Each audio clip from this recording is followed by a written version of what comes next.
नमस्कार, DRT news channel में आपका स्वागत है।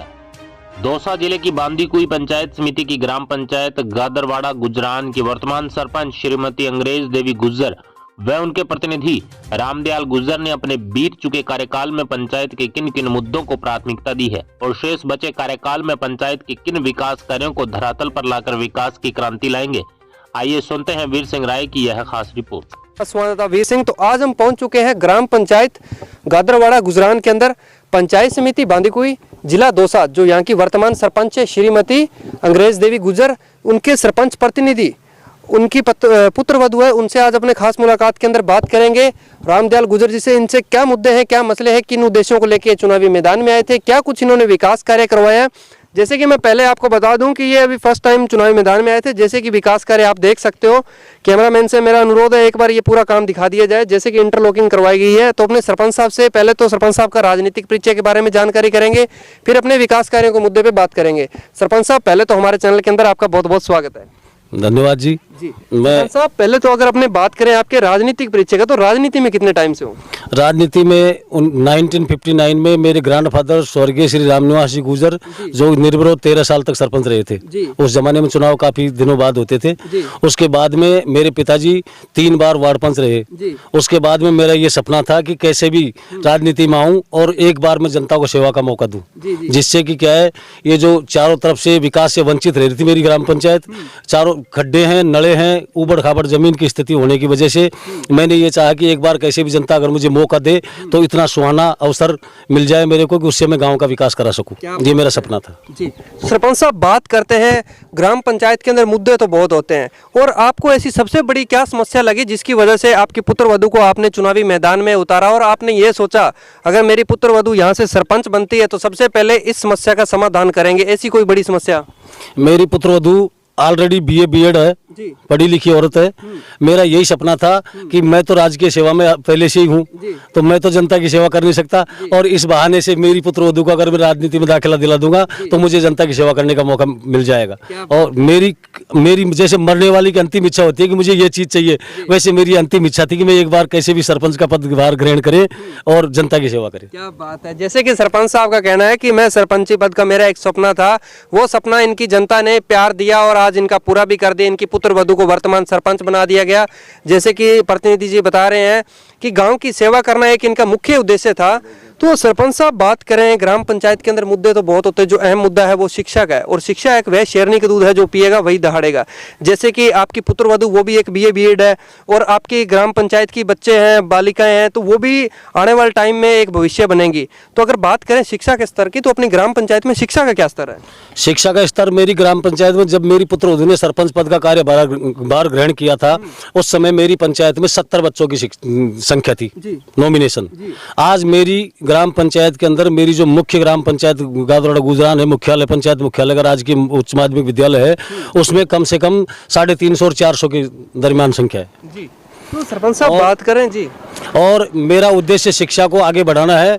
मैंने एक कमरा MLA साहब से, एक कमरा MP साहब से कैसे भी करके सैंक्शन करवाया है, और उनका कार्य निर्माणाधीन है। आज की तारीख में 3 कमरे मैंने रमसा से करवाए हैं, उनका टेंडर होने वाला है, उनका भी काम चालू हो जाएगा।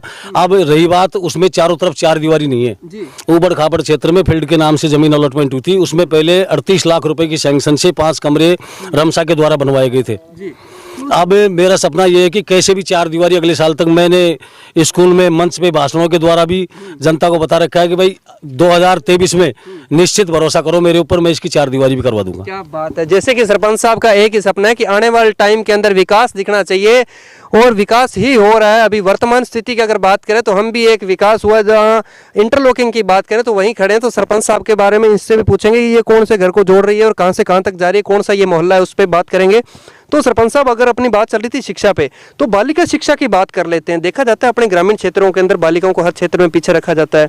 अगर बाल विवाह की बात कर लेते हैं तो इस प्रकार ऐसी कोई व्यवस्था अपने यहाँ? नहीं, बालिका शिक्षा में भी मेरे यहाँ खूब अच्छा जोर है, और बालिकाएं पढ़ लिख रही है। अभी मेरे परिवार से ही एक लड़की अभी राजस्थान पुलिस में सिलेक्शन हुई है, और आयुक्तालय से, और अभी काफ़ी लड़कियां अच्छी शिक्षा ग्रहण कर रही हैं। और ज़्यादातर मैं सरकारी स्कूलों में दाखिला दिलाने की बोलता हूं कि भाई सरकारी स्कूलों में मंजे हुए टीचर आते हैं, सरकार कम से कम उनको तोल के भेजती है यहाँ, तो मेरा ये सपना है कि ज़्यादातर सरकारी विद्यालयों में शिक्षा ग्रहण करें बच्चे, तो अच्छा रहेगा और शिक्षा की स्थिति आज की तारीख में बेहतर है। मेरी विद्यालय के जो प्रधानाचार्य हैं वो एक बहुत ही कुशल और अच्छे ईमानदार व्यक्तित्व के धनी है। क्या बात है। तो सरपंच साहब, बात करें, आप भी एक युवा सरपंच हो, आज आपको हजारों युवा देख रहे हैं, आपके ग्राम पंचायत जिले के भी आपको युवा पीढ़ी देख रही है, तो नशे की प्रवृत्ति की बात आ जाती है, तो नशा की प्रवृत्ति किस प्रकार की अपनी ग्राम पंचायत के अंदर? मेरी ग्राम पंचायत में जहाँ तक मुझे विदित है कि नशा जीरो के समान है। क्या बात है। तो सरपंच साहब बात करें जी, न कोई व्यक्ति गांजा भांग पीता है, न कोई व्यक्ति शराब पीते, एक आध दो आदमी, ये तो सब जानते हो आप, सुबह शाम कोई छोटे मोटे मामले हैं, न बाकी ऐसा कोई कुछ नहीं है। जी बिल्कुल। तो सरपंच साहब बात करें, आज आपको हजारों युवा देख रहे हैं, देश के ये नौजवान आपको देख रहे हैं, नशे से दूर रहने के लिए एक सरपंच होने के नाते, एक सरपंच प्रतिनिधि होने के नाते क्या प्रेरणा देना चाहोगे इनको? मैं इनको ये प्रेरणा देना चाहता हूँ मेरी तरफ से कि नशा नाश है और नशा मुक्त अगर प्रदेश हो अपना या मेरी ग्राम पंचायत हो तो इसकी मेरे लिए बहुत बड़ी खुशी है कि कोई भी पैसा या तो शिक्षा के क्षेत्र में लगे या मतलब विकास में लगे तो अच्छा है। ये पैसा बेकार जाता है और इससे धन और तन दोनों की नास्ती होती है। जी बिल्कुल बिल्कुल।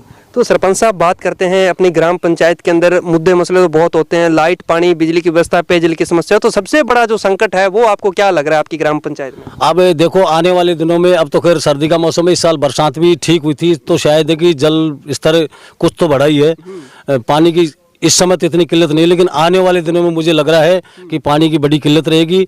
लेकिन एमएलए साहब से मेरी बात हुई थी, एक दिन मैं एमएलए साहब बैठे हुए थे, उनके सामने ही फोन आया था, तो करीब 424 करोड़ के करीब बजट अभी आवंटित किया है राज्य सरकार ने जनता जल जीवन मिशन में।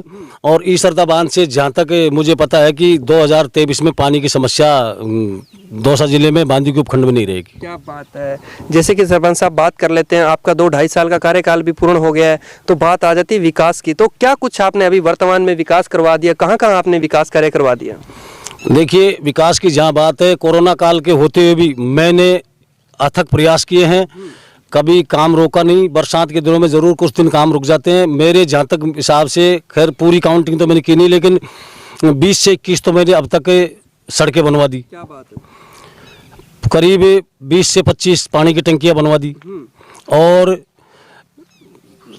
स्वच्छ भारत मिशन के तहत सोखते गड्ढे वगैरह जो एक आज की तारीख में ओडीएफ माना जाता है, जिसको कहते हैं ओडीएफ, आज की तारीख में मेरी ग्राम पंचायत। क्या बात है। और जहाँ तक है विकास के नाम पे जनता, आज की तारीख में पूरी जनता मेरे से खुश है। 2-2.25 साल का कार्यकाल पूरा हुआ है जिसमें किसी व्यक्ति के मुंह से आज तक मैंने ये सुनी कि हमारी पंचायत के अंदर सरपंच खराब है। जी बिल्कुल। जैसे कि अगर बात की जाए तो ये जो आप देख सकते हो मटेरियल भी ओरिजिनल लगाया जा रहा है, और वैसे अगर मैं कैमरामैन से कहना चाहूँगा कि जो अंदर की इंटरलॉकिंग है ये भी एक बार दिखा दी जाए। तो सरपंच साहब, जो ये मोहल्ला है, ये कौन सा मोहल्ला है, कहाँ से कौन सी जगह पे आपने ये रोड बनाई है, ये कौन सी योजना के तहत रोड बनी है? ये स्टेट हाईवे के पास में भावरा गाँव है, रेवेन्यू विलेज है, यहाँ करीब 155-60 के करीब वोटर संख्या है। और ये ढाणी में चारों तरफ घुसने के लिए रास्ता नहीं था, झीड़े बने हुए थे। एक आध दो दफे में मेरी गाड़ी लेके आया तो गाड़ी को भी खरोंचे आ गई थी, तो मैंने उस दिन निर्णय कर लिया था कि इस रोड को अपन इस तरीके से बनाया कि स्टेट हाईवे के पास का गांव है और ये हर आदमी आएगा, देखेगा, अपनी प्रशंसा होगी। उस हिसाब से मैंने इसको काफ़ी अच्छे ढंग से सीएफसी और एसएफसी से 10 लाख रुपए की राशि स्वीकृत करके दोनों तरफ सुरक्षा दीवार और इंटरलॉक सड़क का निर्माण किया है, जो इस समय निर्माणाधीन है। 1-2 दिन में शायद काम पूरा हो जाएगा। जी। तो सरपंच साहब बात कर लेते हैं, अपनी एक काफ़ी लंबे टाइम से चली आ रही एक परंपरा है जिसे अपने मृत्यु भोज कहते हैं। तो अपने सीएम साहब और पीएम साहब ने भी ये गाइडलाइन जारी की थी कि मृत्यु भोज बंद होना चाहिए कोरोना टाइम के अंदर। अगर अपनी ग्राम पंचायत की बात करें तो मृत्यु भोज की क्या स्थिति है आज के टाइम में? मृत्यु भोज की स्थिति ये है कि आज की तारीख में मेरी ग्राम पंचायत के अंदर कोई मृत्यु भोज न हुआ है, न होने देता हूँ। मैं पहले ही जाके जनता से गुहार कर देता हूँ, हाथ जोड़ के निवेदन कर देता हूँ कि भाई मुझे किसी चीज़ को करने के लिए बाध्य मत करो, नहीं आगे कोई गलत कदम उठाऊंगा। उससे बढ़िया है कि जनता की भी भलमानसी है कि मेरी बात को मान लेती है। और मृत्यु भोज बिल्कुल बंद है, न कभी आज तक 2 साल के अंदर किसी ने किया है और नहीं करने की मैं सलाह देता हूँ। जी।